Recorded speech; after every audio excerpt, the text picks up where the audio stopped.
At dahil verified na kayo sa Word App, nakuha nyo na ang 30 token na ipinapamigay ng Word App.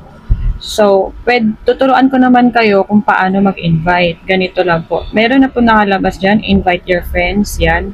Click lang natin. Then, kapag ito po yung ano nyo, lahat po ng contacts nyo lalabas dyan. Yan po. Pero, na?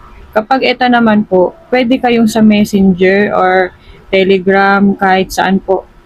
Yan, ano ba, yung Messenger. Pag clinic nyo po yan, lalabas po dyan kung sino yung mga gusto mong i-invite, yan. Ganyan lang po, halimbawa po, yan. Yan, ganun lang po. Then, lalabas na po yung code sa kanila.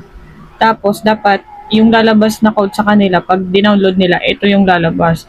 4H9V4DC. Dito po natin siya makikita. Yung code natin, dapat nandito po. Sa in-invite natin. So, clear po tayo dun ha.